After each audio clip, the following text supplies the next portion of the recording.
नमस्कार। पितृपक्ष के हमारे इस खास प्रोग्राम में बहुत बहुत स्वागत है आप सभी का। मैं हूं आपके साथ छाया चौधरी। तो हिंदू धर्म में पितृपक्ष का बेहद महत्वपूर्ण स्थान है और पितृपक्ष इस बार 16 दिन का होने जा रहा है। तो इन दिनों क्या करें क्या ना करें, कौन कौन सी बातें जाननी जरूरी है, महत्वपूर्ण है, इन सभी की जानकारी हमारे साथ साझा करने के लिए स्टूडियो में हमारे साथ मौजूद हैं पंडित दत्तात्रेय होसकर जी।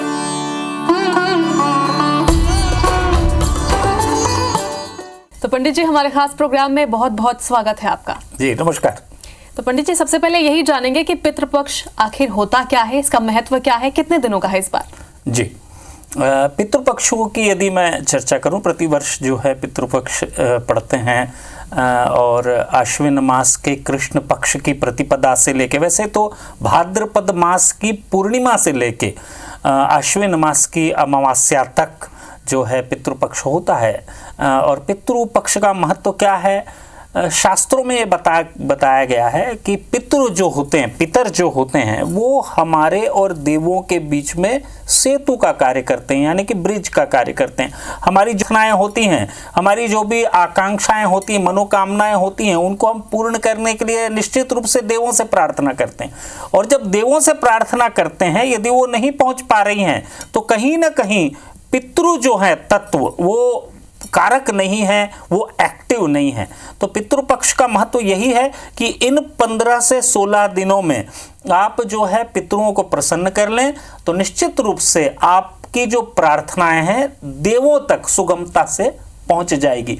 ये बहुत महत्वपूर्ण दिन होते हैं। इस बार जो है पितृपक्ष 16 दिनों का है, और 16 दिनों का पितृपक्ष इसलिए है क्योंकि चतुर्दशी की मध्याह्न काल से पितृपक्ष प्रारंभ हो जाएगा, और वो जो है पौष्टपदी पूर्णिमा की का पितृपक्ष होगा। उसके पश्चात जो है प्रतिपदा, द्वितीया, तृतीया, ऐसा करके जो है पितृपक्ष रहेंगे। और इस तरह से इस बार 16 दिनों का पितृपक्ष है।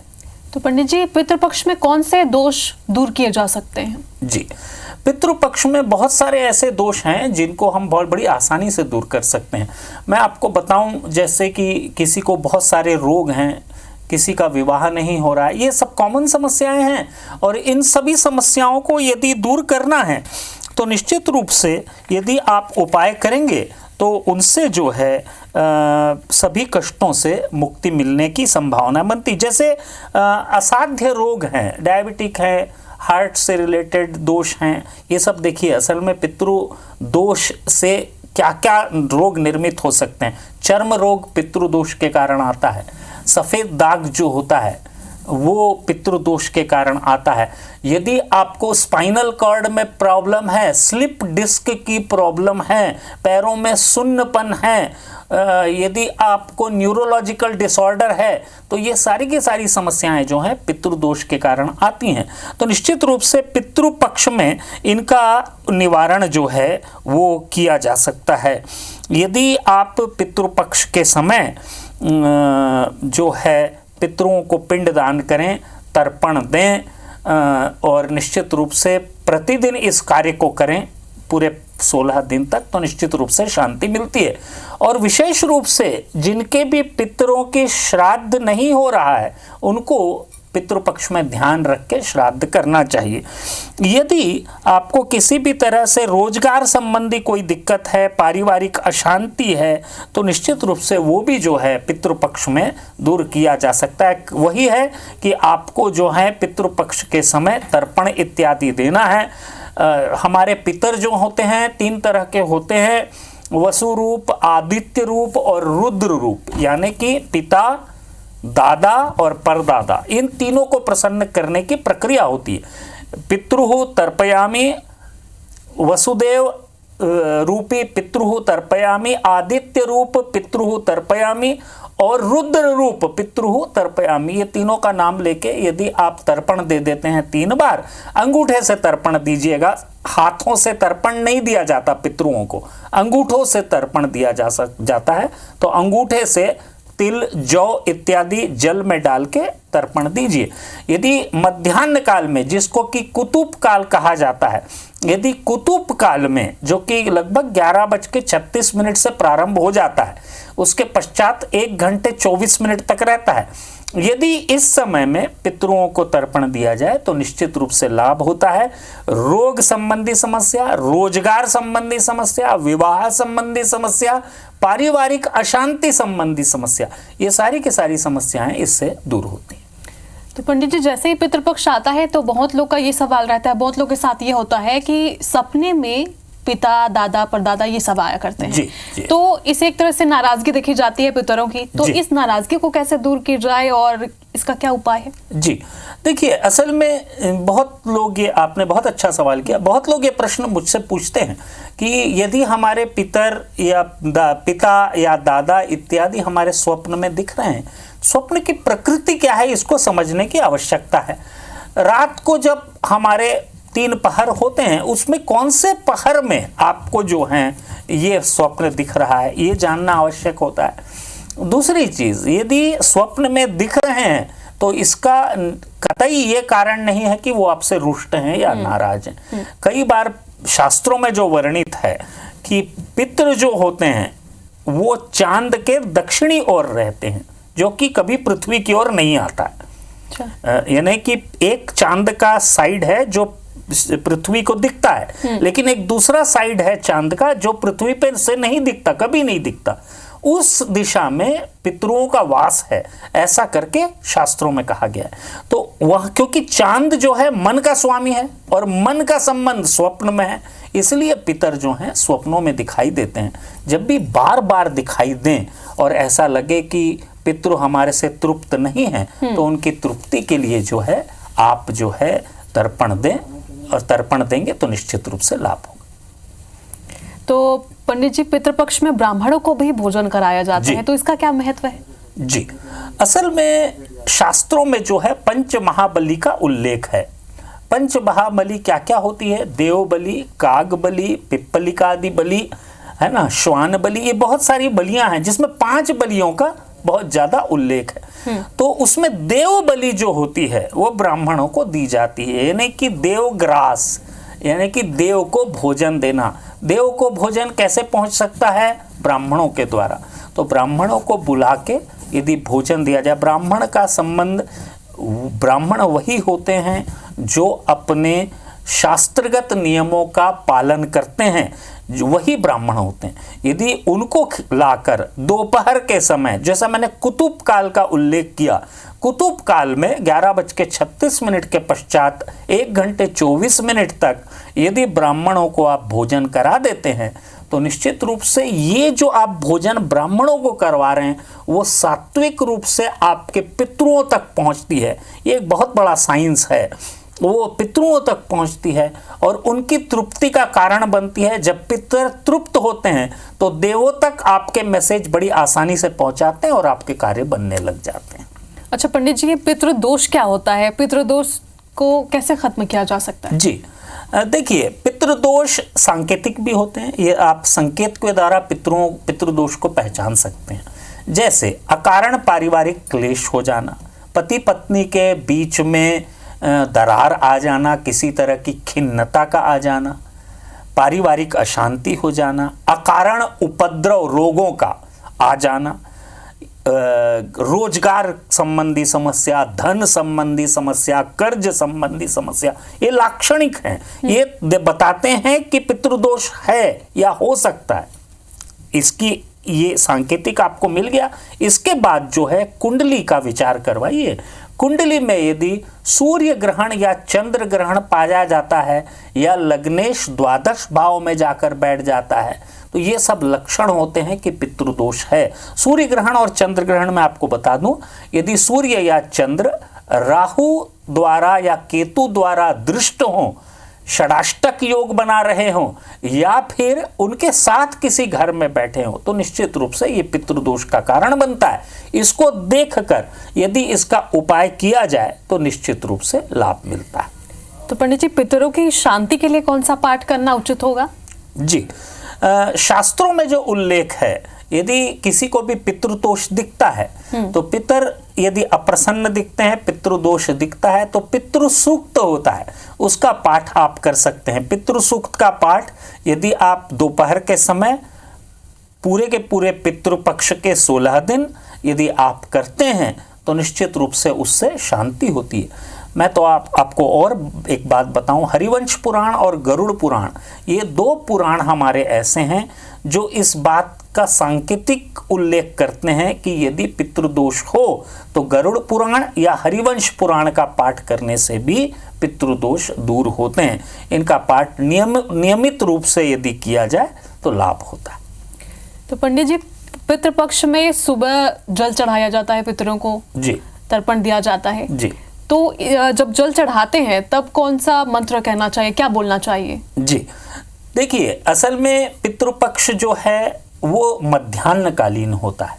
अच्छा, है ना। सुबह हम देवों को जल देते हैं, पितरों को यदि जल देना है तो जो मैंने काल उल्लेख किया दोपहर का, उस समय पितरों को तर्पण दिया जाना चाहिए काली तिल, जौ इत्यादि के द्वारा। और निश्चित रूप से यदि जल देते हैं दोपहर के समय में दक्षिण मुखी होकर तो उससे लाभ मिलता है। जहाँ तक मंत्रों की बात है, मैं आपको कुछ मंत्र बता देता हूँ। एक मंत्र है ओम ऐं पितृदोष शमनम ह्रीम ओम स्वधा। इस मंत्र का यदि आप जाप करते हुए तर्पण देते हैं तो आप देखेंगे, दक्षिण मुखी होइएगा, उत्तर मुखी, पूर्व मुखी या पश्चिम मुखी नहीं होना है, इस बात का ध्यान रखेंगे। दक्षिण मुखी होके ही ये तर्पण देना है। दूसरा मंत्र है ओम क्रीम क्लीम ऐं सर्व पितृभ्यो स्वात्मा स्वाहा। इस मंत्र का उच्चारण करते हुए यदि आप जल देते हैं उससे भी निश्चित रूप से आपको लाभ होगा। एक और मंत्र आपको बता देता हूं, ओम सर्व पितृ पम प्रसन्नो भवा। इस मंत्र का भी यदि आप जाप करते हुए पितरों को तर्पण देते हैं तो इससे भी निश्चित रूप से लाभ मिलता है। और बहुत सारे पितृदोष से संबंधित मंत्र हैं, उनको आप देख सकते हैं, बहुत सारे ग्रंथों में इसका उल्लेख है।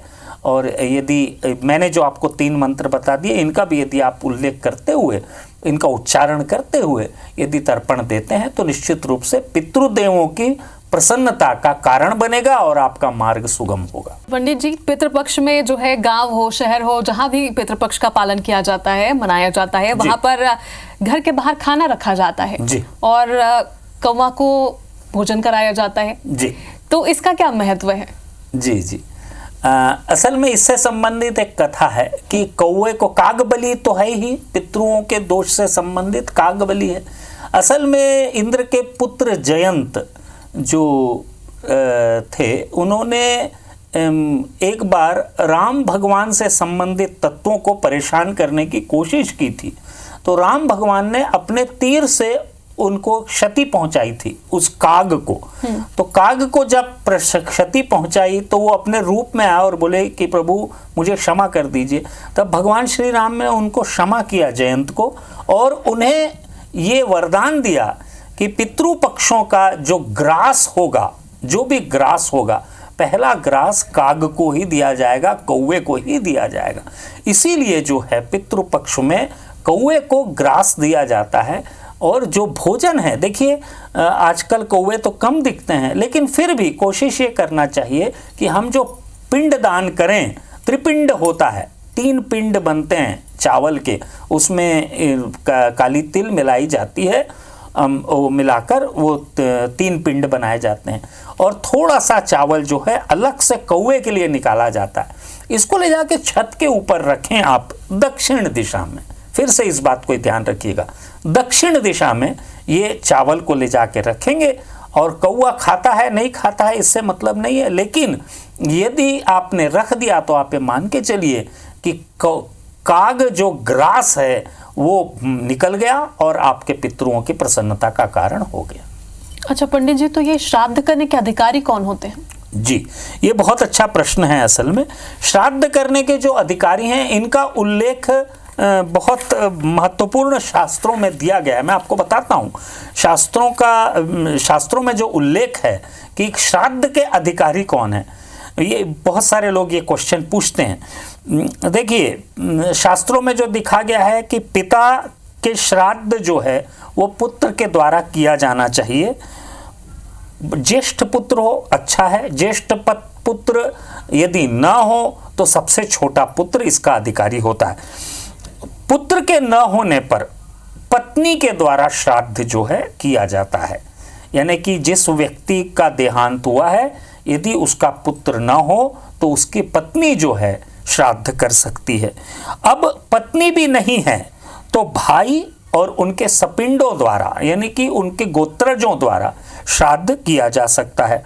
एक से, जैसे कि मैंने बताया, यदि एक से अधिक पुत्र हैं तो सबसे बड़ा पुत्र जो है श्राद्ध करता है, सबसे बड़ा पुत्र ना हो तो सबसे छोटा पुत्र श्राद्ध करता है, वो अधिकारी होता है।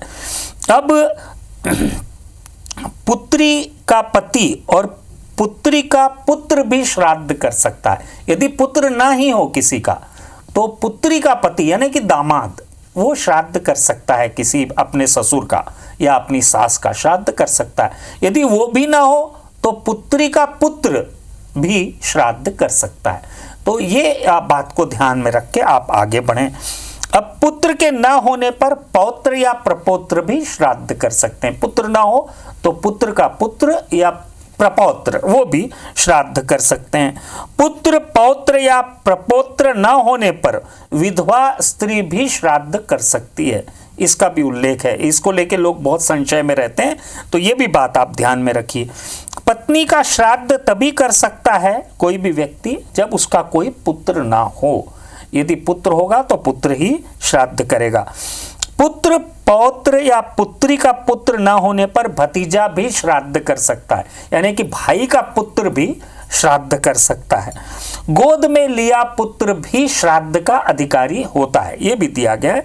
और कोई भी ना हो यदि तो राजा को श्राद्ध करने का अधिकार होता है ना, यानी कि कोई भी ग्राम का मुखिया, शहर का मुखिया या राजनीतिक प्रतिनिधि जो भी होता है वो श्राद्ध का अधिकारी होता है। इस ढंग से ये पूरा का पूरा उल्लेख है, मेरे ख्याल से आप लोग समझ गए होंगे। इसी हिसाब से यदि करेंगे श्राद्ध तो लाभ इसका जरूर मिलेगा। यानी कि सरपंच जो है, पार्षद है, वो श्राद्ध बिल्कुल कर सकते हैं। अपने गांव में, अपने शहर में जो मुखिया है वो किसी भी व्यक्ति का श्राद्ध करवा सकता है। अगर किसी स्थिति में अगर कोई है नहीं उनका, जी कोई नहीं है तो वहां का मुखिया श्राद्ध करवा सकता है, ये शास्त्रों में उल्लेख। ये बेहद अच्छी जानकारी दर्शकों तक आपने पहुंचाई पंडित जी। अब जाते जाते ये भी बता दीजिए कि इन 16 दिनों में क्या करें क्या ना करें।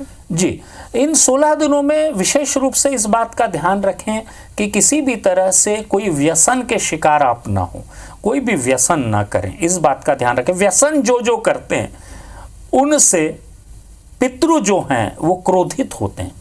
तो हमेशा ध्यान रखिए कि यदि आपको अपने पितरों को प्रसन्न रखना है, वैसे तो व्यसन कभी नहीं होना चाहिए, लेकिन पितृपक्ष में विशेष रूप से इस बात का ध्यान रखें। दूसरा, घर में किसी भी तरह की अशांति ना करें। तीसरा, किसी भी तरह से किसी भी प्राणी को नुकसान न पहुंचाए, उसका वध न करें। चौथा, गौ ग्रास यदि दे सकें तो बहुत अच्छा होता है। गाय का लेन देन, गाय को खरीदना बेचना पितृपक्ष में ना करें, इस बात का विशेष ध्यान रखें। और अंतिम बात यही कहूँगा मैं कि आप यदि पितरों का तर्पण अच्छे से करना चाहते हैं, उनको प्रसन्न करना चाहते हैं, तो घर में अशांति ना होने पाए, इसका ध्यान रखें। अच्छा, तो इसके अलावा एक और सवाल था मेरा कि गाय के अलावा और क्या क्या नहीं खरीदा जाता इन 16 दिनों के अंदर, क्या नहीं खरीदना चाहिए? जी, बहुत अच्छा प्रश्न है। वैसे तो पितृपक्ष में किसी भी तरह की कोई भी सामग्री खरीदना नहीं चाहिए, लेकिन विशेष रूप से यदि मैं बताऊं, स्वर्ण रजत यानी कि सोना चांदी, किसी भी तरह के हीरे जवाहरात, कोई वाहन, कोई वस्त्र, झाड़ू, ये सब, क्योंकि झाड़ू लक्ष्मी स्वरूप है, तो झाड़ू और घर के और भी जो सामान है, बर्तन इत्यादि, काजल, है ना। और विशेष रूप से ये बात का भी ध्यान रखें कि पितृपक्ष में किसी भी तरह से, बहुत से लोग हेयर कलरिंग करते हैं, हाँ। तो पितृपक्ष में हेयर कलरिंग ना करें, इस बात का ध्यान रखें। ऐसा क्यों पंडित? ऐसा इसलिए क्योंकि यदि आप हेयर कलरिंग करते हैं तो ये सौंदर्य तत्वों में शामिल हो जाता है, तो पितरों को अतृप्त कर देता है, तो इसीलिए ये ना करें। ये सारी बातों को ध्यान रख के यदि पितृपक्ष में, आप देखिए पितृपक्ष भी एक तरह का पूजन ही है। हम जैसे अन्य देवों को प्रसन्न करते हैं, वैसे पितृदेव को प्रसन्न करना है।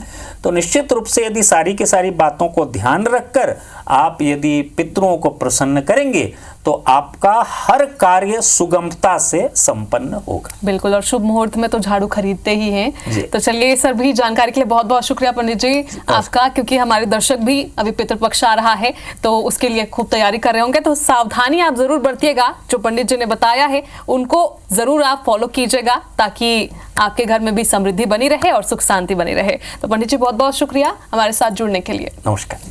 तो चलिए, हमारे इस खास प्रोग्राम में फिलहाल अभी के लिए इतना ही, लेकिन आगे आप देखते रहिएगा IBC 24। नमस्कार।